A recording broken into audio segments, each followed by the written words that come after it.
Hello students, तो आप सब कैसे हैं? होप करता हूं कि आप सब बढ़िया होंगे। तो आज हम आप लोगों के लिए लेके आए हैं यूनिक कॉमर्स क्लासेस की तरफ से एक नया सब्जेक्ट जिसको सीबीएसई के अंदर बिजनेस स्टडीज कहा जाता है और कॉमर्स किसके अंदर, आईएससी बोर्ड के अंदर कॉमर्स के नाम से जानते हैं लोग। और इन दोनों का जो एग्जामिनेशन लिया जाता है 12th क्लास के अंदर, उसकी मार्किंग स्कीम जो होती है, उसकी मार्क की जो स्कीम है वो है 100 मार्क्स का उसका एग्जामिनेशन लिया जाता है, जिसमें से आपको रिटन एग्जामिनेशन 80 मार्क्स का आता है। और रिटन एग्जामिनेशन से पहले आपका 20 मार्क्स का प्रैक्टिकल जो आपके रिटन एग्जाम से कुछ समय पहले आपके स्कूल में ऑर्गेनाइज करा जाता है। तो हम लोगों का फोकस दोनों ही written as well as practical examination की तैयारी के ऊपर रहेगा और बहुत कुछ हमें इस सब्जेक्ट के अंदर पढ़ना है। कई सारे बच्चे इसको एक थ्योरेटिकल सब्जेक्ट मानकर और इसको ना डिटेल में समझकर वो इसको रटने के ऊपर फोकस करते हैं। मैं रटने का मतलब यहाँ पर ये बोलूँगा कि वो बार बार किसी चीज़ को लर्न करा जिसको कहते हो, पर लर्न करने का असल में मतलब होता है याद करना नहीं। लर्न करने का असल में मतलब होता है किसी चीज़ को प्रैक्टिकली सीख भी जाओ। मैंने ये नहीं बोला कि आप लर्न ना करो, कीवर्ड्स आपको ध्यान में रखने हैं, प्रेजेंटेशन कैसे देनी है, ये सब चीज़ों के आपको ऊपर इस सब्जेक्ट में ध्यान देना पड़ेगा। क्योंकि यहाँ पर न्यूमेरिकल्स नहीं है, पर जो भी चीजें आप थ्योरेटिकल पॉइंट पे लिखेंगे उसका प्रैक्टिकल एप्लीकेशन जरूर आपको पता होना चाहिए। और सीबीएसई के लिए एक बड़ा ही इंपॉर्टेंट यहां पर पॉइंट ऑफ व्यू ऐड होता है, वो ये कि केस स्टडी यहां पर बहुत ज्यादा पूछी जाती है। केस स्टडीज बहुत ज्यादा आती है यहां पर एग्जाम के अंदर। तो आप लोगों को कॉमर्स जो आपका आईएससी के अंदर है वहां पर आपको केस स्टडी बहुत ज्यादा नहीं मिलेंगी, 1 या 2 क्वेश्चन आपको केस स्टडी बेसिस मिलेंगे, पर प्योरली केस स्टडी सीबीएसई के अंदर वहां पर बहुत ज्यादा पूछी जाती है। तो आप लोग केस को कभी सॉल्व कर सकोगे जब आप डिटेल में चीजों को प्रैक्टिकली समझ कर चलोगे, राइट। तो यहां पर मैं बात करूंगा कि 100 मार्क्स का जो आपका एग्जाम है, जो आपका दोनों बोर्ड्स के लिए है, इसमें दोनों ही बोर्ड्स में 20 मार्क्स का आपका प्रैक्टिकल होगा और 80 मार्क्स का आपका रिटन होगा, जो रिटन आप एग्जामिनेशन देने जाते हैं। और 20 मार्क्स का आपका प्रैक्टिकल मतलब वाइवा जो है वो लिया जाता है, वाइवा वॉइस लिया जाता है। और आपको एक फाइल बनानी होती है, राइट। उस फाइल के अंदर आपको जो भी टॉपिक दिया जाता है उसके ऊपर आप फाइल बनाते हैं। तो मैं यहां पर यही कहना चाहूंगा कि आप लोगों को ये सब्जेक्ट को सिर्फ और सिर्फ लर्न नहीं करना है, उसको प्रैक्टिकली समझकर चलना बहुत जरूरी है। तो हम अब इस सब्जेक्ट को शुरू करेंगे और हम लोग सबसे पहले इसके अंदर जो टॉपिक कवर करने जा रहे हैं वो है मैनेजमेंट।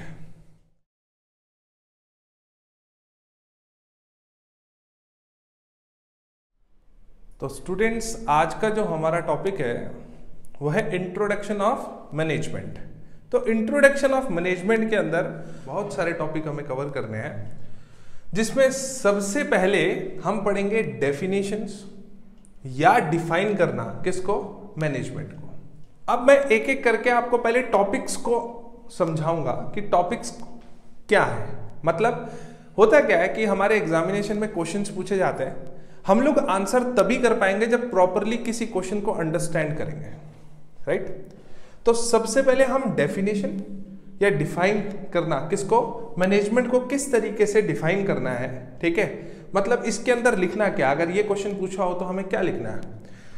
अगर ये क्वेश्चन पूछा हो तो हमें वेरियस ऑथर्स के द्वारा दी गई डेफिनेशन में से कोई भी एक डेफिनेशन लिखनी है।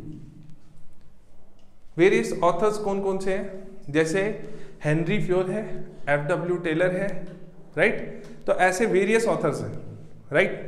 तो वेरियस ऑथर्स के द्वारा दी गई डेफिनेशंस को हमें यहां पर एक्सप्लेन करना है। फिर हम बात करेंगे नेक्स्ट पॉइंट पे, मीनिंग। मीनिंग के अंदर हम लोग पॉइंट ऑफ व्यू रख सकते हैं। पॉइंट ऑफ व्यू का मतलब आपको मैनेजमेंट के अंदर क्या क्या चीजें किस किस तरीके से आप कवर करते हैं, तो वो आप समझा सकते हैं कि मीनिंग का मतलब क्या, आप उसका अर्थ बता रहे हैं, उसका मीनिंग जो यहां क्लियर कर रहे हैं, उसमें आप अपना पॉइंट ऑफ व्यू रख सकते हैं। यहां पर आपको ऑथर का पॉइंट ऑफ व्यू ही बताना पड़ेगा, पर यहां पर आप अपना पॉइंट ऑफ व्यू रख सकते हैं। मतलब वो भी किस तरीके से पॉइंट ऑफ व्यू रखना है, कीवर्ड्स का इस्तेमाल करके, वो मैं आपको मीनिंग के अंदर किस तरीके से आपको कीवर्ड्स का इस्तेमाल करके अपना पॉइंट ऑफ व्यू रखना है, वो मैं आपको समझाऊंगा। फिर मैं बात करूंगा ये दो वर्ड्स जो हैं बहुत ही इंपॉर्टेंट है, राइट। सबसे पहला है एफिशिएंसी और दूसरा है इफेक्टिवनेस। ये दो वर्ड्स को अगर नहीं समझ पा रहे हो तो इन दो वर्ड्स का डायरेक्ट रिलेशन किससे है, मैनेजमेंट से इनका बहुत बड़ा रिलेशन है, राइट। जाएंगे नेक्स्ट पॉइंट पे, जिसको आप फीचर्स, कैरेक्टरिस्टिक्स, नेचर्स, ये सिनोनिम्स के नाम से आप जानते हैं। तो फीचर्स ऑफ मैनेजमेंट में हम लोग जो भी चीजें मीनिंग के अंदर एक पैराग्राफिक मोड में लिखेंगे, उन्हीं चीजों को एक एक पॉइंट कर एक्सप्लेन करेंगे। किसमें, मैनेजमेंट के अंदर एक एक पॉइंट कर एक्सप्लेन करेंगे, किसके अंदर, फीचर्स के अंदर, जिसको आप कैरेक्टरिस्टिक भी कहते हैं। कि मैनेजमेंट क्या है जी, गोल ओरिएंटेड प्रोसेस है। तो यहां पर आप ना पॉइंट कर बताते हैं एक एक फीचर को अलग अलग। जैसे अगर ह्यूमन बॉडी को एक्सप्लेन करना हो तो हम बोलते हैं कि ह्यूमन बॉडी के अंदर अगर उसका फेस देखा जाए तो उसके पास 2 आंखें हैं, 1 नाक है, 2 कान है।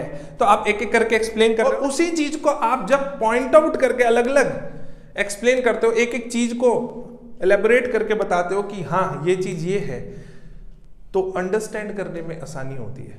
पता लगता है कि इसकी एक एक करके क्या क्या चीजें हम पढ़ने वाले हैं। तो फीचर्स के अंदर वो हम पढ़ेंगे। फिर आ जाते हैं नेक्स्ट पॉइंट पे। नेक्स्ट पॉइंट किससे रिलेटेड है, यहां पर हम मीनिंग भी पढ़ेंगे और कैटेगरीज भी पढ़ेंगे। किसकी, मीनिंग भी पढ़ेंगे और कैटेगरीज भी पढ़ेंगे। मतलब आप इसको समझना चाहें आसान शब्दों में टाइप्स बोल सकते हैं। किसके, ऑब्जेक्टिव्स के। मतलब यहां पर ऑब्जेक्टिव्स के वेरियस टाइप्स के अंदर क्या कवर होने हैं वो हम पढ़ेंगे यहां पर। तो सबसे पहले ऑब्जेक्टिव्स को समझेंगे कि ऑब्जेक्टिव्स कहते किनको है। ऑब्जेक्टिव्स के वेरियस सिनोनिम्स होते हैं, गोल्स, एम भी बोलते हैं कई लोग। तो वेरियस सिनोनिम्स का मतलब कि उसके मीनिंग सेम रहेगा पर उसके साथ के अनेक वर्ड, मतलब अलग वर्ड पर मीनिंग क्या है, सेम है। तो ऑब्जेक्टिव्स को क्या क्या कहते हैं आप, टारगेट भी कहते हैं, कई लोग एम भी कहते हैं। पर हर वर्ड में, हर सिनोनिम में आपको मैं एक्सप्लेन करूंगा कि कई लोग मिशन को ऑब्जेक्टिव कह देते हैं, तो मैं ये भी एक्सप्लेन करूंगा कि मिशन क्या है और ऑब्जेक्टिव क्या है। 2 अलग पॉइंट ऑफ व्यू भी हैं, वो उनमें बहुत थिन डिफरेंस है। तो हम डीपली अंडरस्टैंड करेंगे पूरी मैनेजमेंट को। अब आ जाते हैं नेक्स्ट पॉइंट पे, जो लास्ट पॉइंट इसके अंदर पढ़ेंगे, इंपॉर्टेंस। अब ये जो पर्टिकुलर पॉइंट है ना, मैं इसको सर्कल क्यों कर रहा हूं, बड़े सारे बच्चे इसके अंदर वेरियस पॉइंट्स, क्या बोला था मैंने शुरुआत में, रट कर जाते हैं, समझ कर उसको जब रटते हैं ना तो फिर दिक्कत पता क्या आती है कि उनको यही नहीं पता लगता इंपॉर्टेंस का मतलब क्या है। मैं आपको इंपॉर्टेंस का एक बहुत आसान मीनिंग सिखाऊंगा, नीड। मैं बहुत आसान तरीके से इस इंपॉर्टेंस को समझाऊंगा कि मैनेजमेंट जो है उसकी नीड क्यों है, क्यों वो जरूरी है, क्यों हम मैनेजमेंट को पढ़ें, क्यों हम मैनेजमेंट को पढ़ रहे हैं, इसकी नीड क्यों है, ये हम इंपॉर्टेंस में पढ़ते हैं। इसका एक सिनोनिम होता है सिग्निफिकेंस, भी इसको कहते हैं, राइट। तो हम लोग कितने टॉपिक्स कवर करने वाले हैं, इनको नंबरिंग करना चाहे आप नंबरिंग भी कर सकते हैं। पहला टॉपिक हमारा डेफिनेशन, जो ऑथर का पॉइंट ऑफ व्यू है। दूसरा, इसको कंक्लूड कर रहा हूं मैं सारे पॉइंट्स को। और फिर हम पढ़ेंगे मीनिंग पढ़ेंगे, फिर हम पढ़ेंगे एफिशिएंसी और इफेक्टिवनेस, 2 वर्ड्स हैं, बड़े इंपॉर्टेंट वर्ड्स हैं, राइट। फीचर्स पढ़ेंगे, मीनिंग पढ़ेंगे और इंपॉर्टेंस पढ़ेंगे, राइट। एक चीज ना मैं यहां थोड़ी सी ऐड करना चाह रहा हूं, वो टॉपिक हमने अलग नहीं पढ़ना अभी डिटेल में, वो डिटेल में हम बाद में कवर करेंगे। पर वो टॉपिक अगर हमें नहीं पता होगा ना तो उस टॉपिक के बगैर मैनेजमेंट नहीं चल सकती। तो वो टॉपिक क्या है, वो मैं इस मीनिंग के ऊपर लिखूंगा कि वो टॉपिक क्या है, फंक्शंस ऑफ, क्या functions of management, functions of management, right.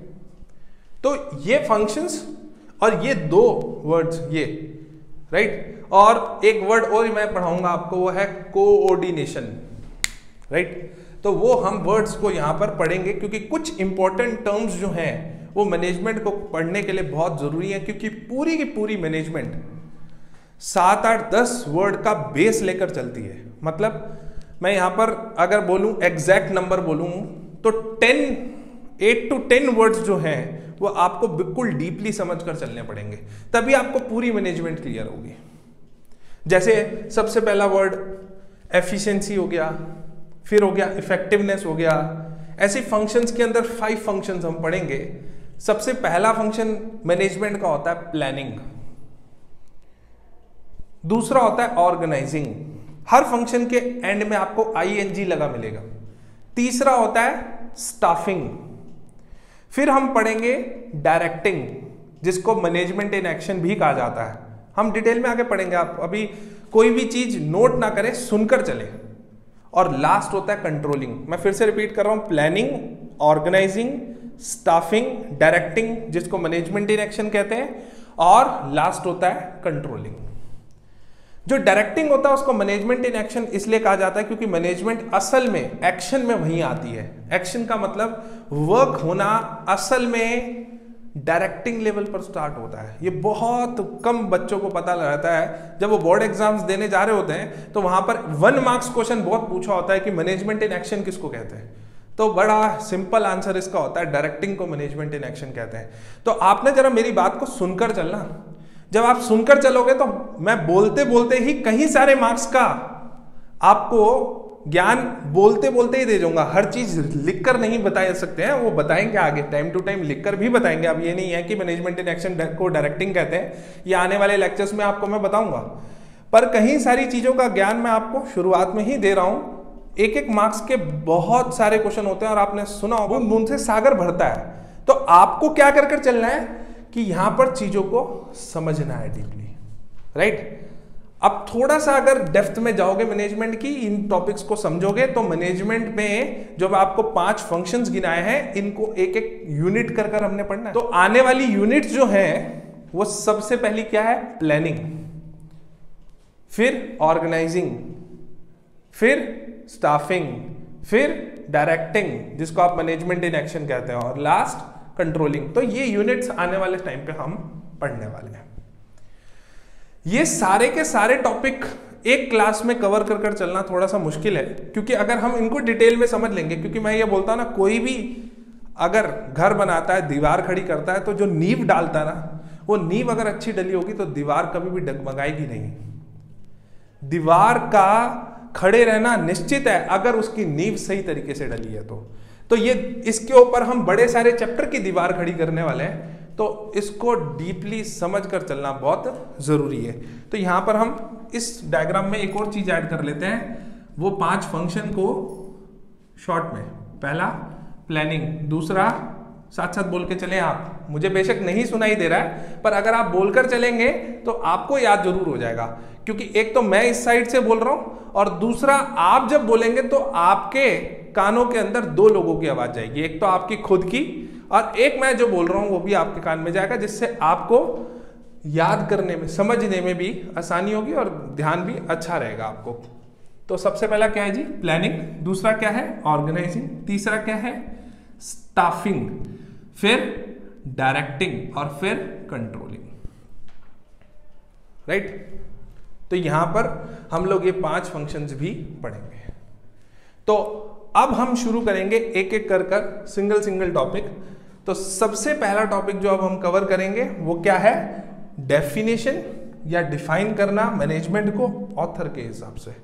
तो मैं आपको एक ही ऑथर के हिसाब से सजेस्ट करूंगा कि एक ही ऑथर का डेफिनेशन आप समझ कर चलो और उसी ऑथर की डेफिनेशन को आप लोग मानकर लेकर चलना, जिससे आपको ज्यादा डेफिनेशंस याद करने की जरूरत नहीं पड़ेगी, राइट। तो स्टूडेंट्स अब हम पढ़ेंगे डिफाइन और डेफिनेशन ऑफ मैनेजमेंट। क्या पढ़ेंगे? डिफाइन और डेफिनेशन ऑफ मैनेजमेंट। तो ये जो भी हम डिफाइन करेंगे ये किसके पॉइंट ऑफ व्यू के हिसाब से करेंगे, उसको आप समझना कि हेरोल्ड कून्स के पॉइंट ऑफ व्यू से समझेंगे। According to Harold Koontz, management is the art of getting thing done through others and with formally organised group. ये इसको मैंने रीड करा। अब एक एक चीज को समझना है इसमें। मैनेजमेंट इज, कई लोग लिखते हैं रेफर्स टू, वो आप मीनिंग के अंदर लिख सकते हैं, पर डेफिनेशन के अंदर जो भी कुछ वर्ड्स का इस्तेमाल किसने, कीवर्ड्स का इस्तेमाल किसने किया है, हेरोल्ड कुंट्स ने किया है, तो आपको भी वही कर चलना है। तो मैनेजमेंट इज द आर्ट। अब मैं आर्ट और साइंस दो वर्ड्स को आपको एक्सप्लेन करूंगा। ये आने वाले चैप्टर में भी हमें ये दो वर्ड्स पढ़ने हैं। यहां पर साइंस का और आर्ट का मतलब क्या है मैनेजमेंट के अंदर। मैनेजमेंट के अंदर जब भी किसी चीज को आप सीख रहे होते हैं, जब भी किसी चीज को आप क्या कर रहे होते हैं, सीख रहे होते हैं, तो आप उसको क्या कहते हैं कि आप साइंस के पॉइंट ऑफ व्यू से पढ़ रहे हैं। जैसे एक इंजीनियर इंजीनियरिंग कर रहा है, जब एक इंजीनियर इंजीनियरिंग कर रहा होता है तो जो इंजीनियरिंग की knowledge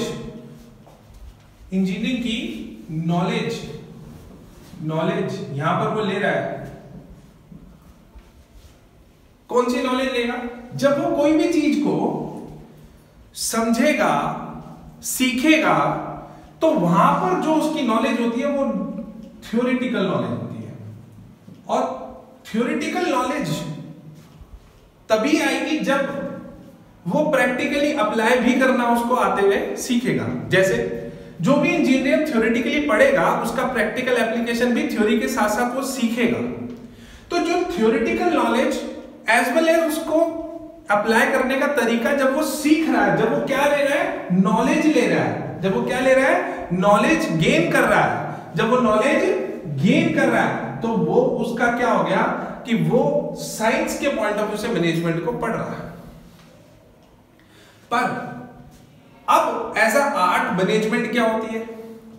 as a art management होती है जो यहां पर लिखा है वर्ड, क्या लिखा है, आर्ट। तो आर्ट का मतलब होता है उसी चीज को प्रैक्टिकली अप्लाई करना, प्रैक्टिकल अप्लाई करना, प्रैक्टिकल एप्लीकेशन करना उस चीज का। तो जो प्रैक्टिकल एप्लीकेशन है वो आपका मैनेजमेंट एज एन आर्ट आ जाता है। और जब उसी चीज को आप थ्योरेटिकली पढ़ रहे होते हो तो वो क्या होता है आपका साइंस। मतलब जब आप कोई चीज को सीख रहे हो, जैसे एक इंजीनियर एक इंजीनियरिंग कॉलेज के अंदर नॉलेज ले रहा है, इंजीनियरिंग की समझ रहा है, बेशक अलग अलग प्रकार की इंजीनियरिंग होती है, बेशक किसी भी इंजीनियरिंग की वो जब नॉलेज ले रहा होगा तब वो क्या कहलाएगा कि वो मैनेजमेंट तो कर रहा है, पर वहां मैनेजमेंट एज एन साइंस चल रही है। तो जो मैनेजमेंट एज एन साइंस चल रही है वो क्या होगा, थ्योरेटिकल नॉलेज। और जब मैनेजमेंट एज एन आर्ट की बात करेंगे तो वो होगा उसका प्रैक्टिकल एप्लीकेशन। तो ये चीज को हम यहां पर पढ़ रहे थे कि art of getting thing done, art of getting thing done through others. ये अदर्स पता कौन है? ये अदर्स है सबऑर्डिनेट्स। अब इनकी भी बात करूंगा मैं। ये अदर कौन है? सबऑर्डिनेट्स। इनकी भी बात मैं करूंगा। तो हेरोल्ड कुंट्स ने क्या है, management is an art. Art का मतलब जब भी कोई पर्सन एज एन आर्ट अपनी नॉलेज को लगा रहा होता है। अब ये art as an art knowledge को लगाता कौन है? एज एन आर्ट नॉलेज को कौन लगाता है? मैनेजर। जो भी मैनेज करता है ना, इस मैनेजर को एक और नाम से जानते हैं सुपीरियर। जो सबऑर्डिनेट का हेड होता है, जो सबऑर्डिनेट को मैनेज करता है। Manager is a person who manages somebody. मैं यहां पर मीनिंग भी लिख दूंगा, सुपीरियर उसका is a person who manages somebody। अब यहां somebody कौन है? यहां somebody कौन है? यहां somebody है subordinate।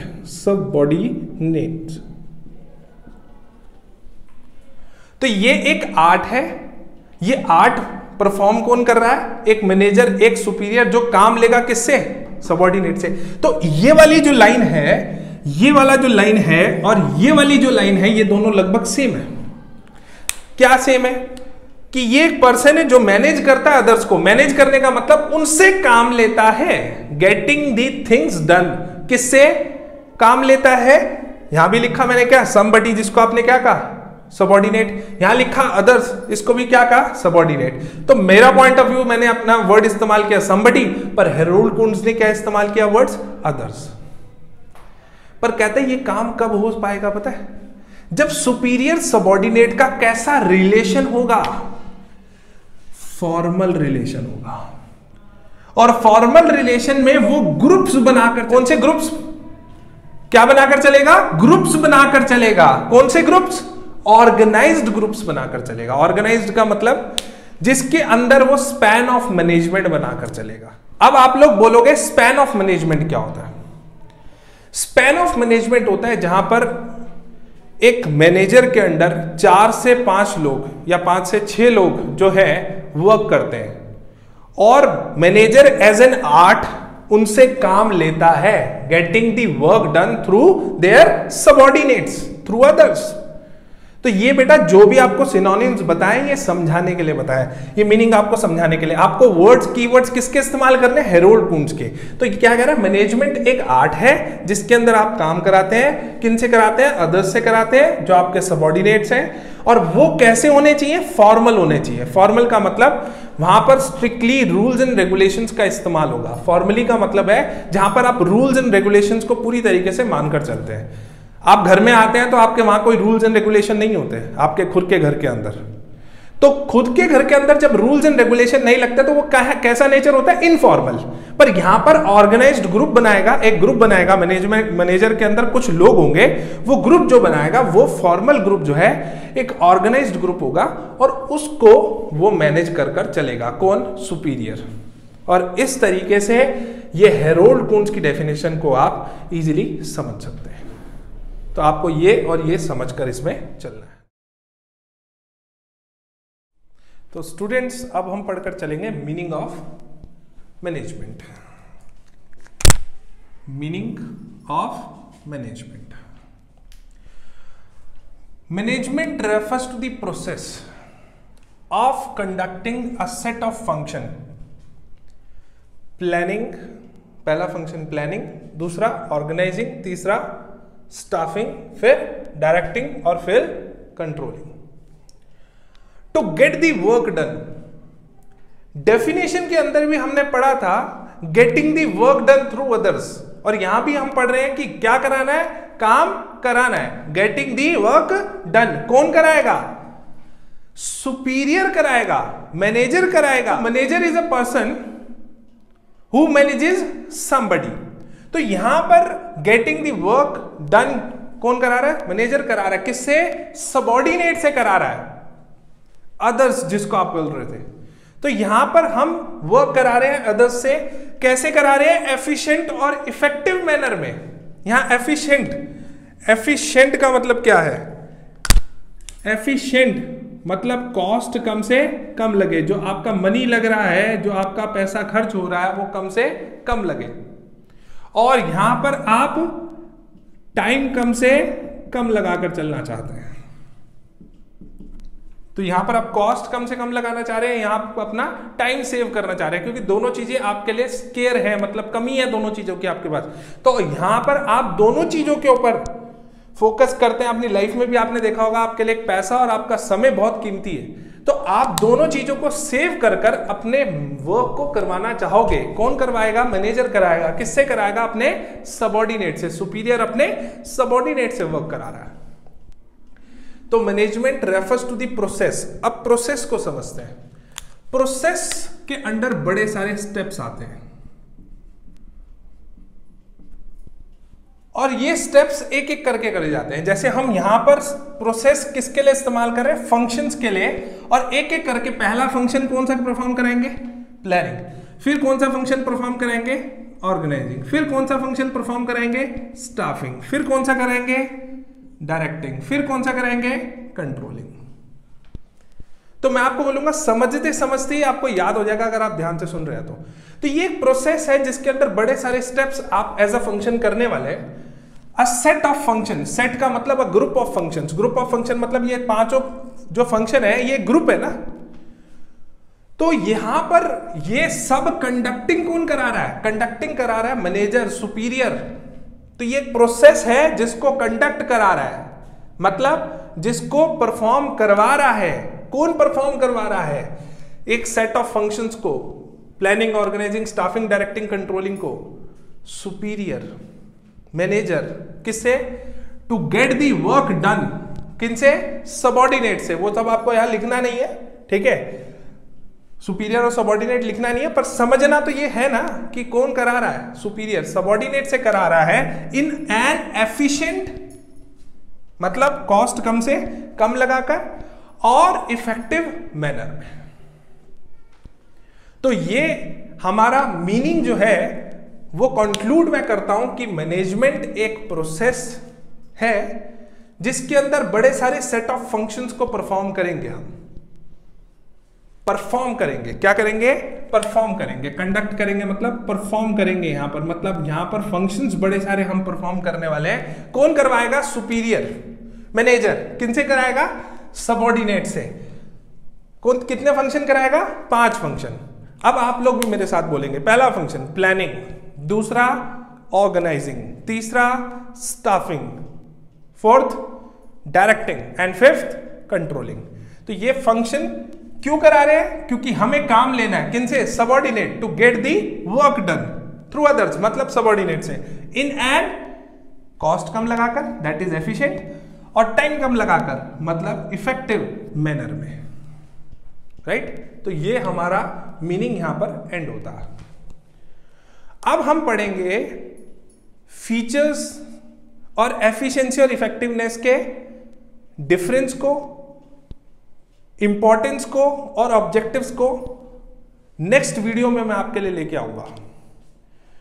इसके सारे के सारे नोट्स आपको टेलीग्राम चैनल पे मिल जाएंगे और टेलीग्राम चैनल का लिंक डिस्क्रिप्शन में गिवन है। और आप सब इस वीडियो को ढंग से पढ़ ले नेक्स्ट वीडियो आने से पहले, कि आप लोग अच्छे से नेक्स्ट वीडियो को डिटेल में अंडरस्टैंड कर पाए। तो यहां पर मैंने डेफिनेशन और मीनिंग को कवर करा है। हो सकता है आपको लगे कि मैंने ज्यादा कुछ कवर नहीं करा, पर मैंने मार्किंग स्कीम आपको अच्छे से एक्सप्लेन करी और दोनों चीजों को अच्छे से एक्सप्लेन करा। तो आप लोग नेक्स्ट वीडियो में डिटेल में मेरे आने वाले टॉपिक्स यहां पर मैं कवर करूंगा। Thank you.